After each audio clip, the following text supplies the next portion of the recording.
योगी का बचपन होता ही नहीं है। जी है पागल। जी हाँ, दे दिया था। गया ग्रंथ दिया। भारत के प्रथम राष्ट्रपति डॉक्टर राजेंद्र प्रसाद ने श्री बाबा की आयु के बारे में स्वयं बताया है कि बाबा पर काल का कोई प्रभाव नहीं पड़ता था। बाबा को कभी किसी ने बचपन की अवस्था में नहीं देखा।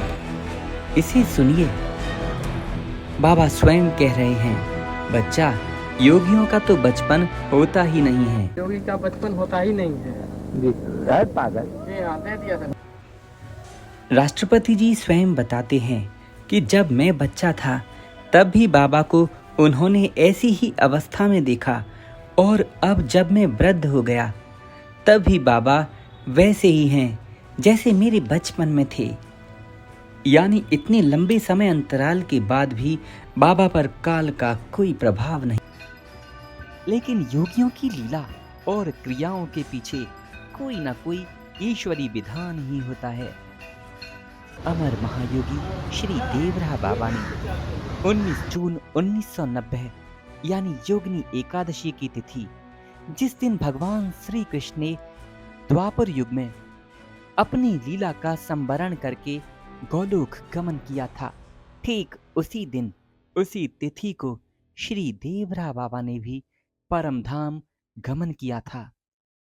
और बाबा ने कहा था, बच्चा निराश मत हो, हिमालय में हमारी एक टोली रहती है।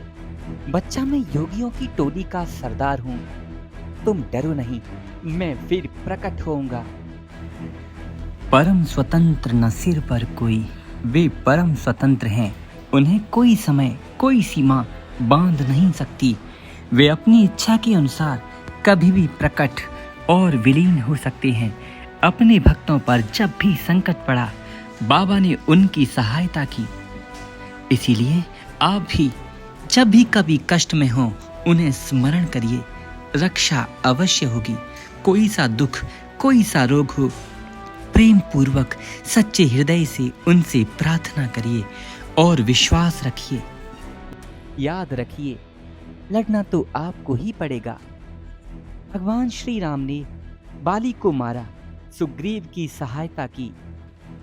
सुन सुग्रीव मैं मारहूं, बाली एक ही बाण। लेकिन लड़ने को तो सुग्रीव को ही भेजा। सुग्रीव बोले, महाराज आपने कहा है बाली को मैं मारूंगा, फिर मुझे क्यों पिटवाते हैं? मैं तो उसके सामने खड़ा भी नहीं हो सकता। भगवान श्री राम ने कहा, सुग्रीव मेरे मित्र, मारने वाला तो मैं ही हूं, लेकिन दिखने तुम सामने चाहिए। करता मैं ही हूं, पर लड़ोगे तुम ही। ऐसे ही तुम्हारी कठिनाइयां, तुम्हारे संकट, सामना तो तुम्हें ही करना होगा, लेकिन प्रेरणा और रास्ता श्री बाबा दिखाएंगे। भरोसा रखिए, निरंतर उनके प्रिय राम नाम का मानसिक जाप करते रहिए, तब तक जब तक आपकी समस्या का समाधान न हो जाए, और होगा भी। बाबा हमेशा प्रसिद्धि से दूर रहते थे, इसीलिए शहर की भीड़ भाड़ से बहुत दूर नदी के दूसरे किनारे पर रहते थे। श्री बाबा की उम्र की गणना कोई नहीं कर सकता। स्वयं बाबा बताते, बच्चा मैं तब से हूं जब से इस धरती पर संस्कार भी नहीं थे।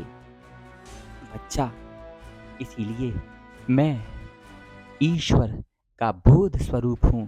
मैं न मनुष्य हूं, न गंधर्व, न जटाजूटधारी बाबा हूं, तो मैं क्या हूं? मैं ईश्वर का बोध स्वरूप हूं बच्चा। मेरी अवस्था ईश्वरलीन है। बाबा की बहुत सारी गाथाएं हैं जो समय समय पर आपको इस चैनल पर सुनाई जाएंगी। जुड़े रहिए, हरि चिंतन करिए, जहाँ से भी मिले प्रभु की कथा अवश्य सुनिए। भगवान को भूलिए नहीं, उन्हें याद करते रहिए। गौमाता की सेवा करिए। भगवान का नाम जाप ही बाबा को प्रसन्न करने का सबसे सरल मार्ग है। श्री राम जय राम, जय जय राम। श्री राम जय राम, जय जय राम।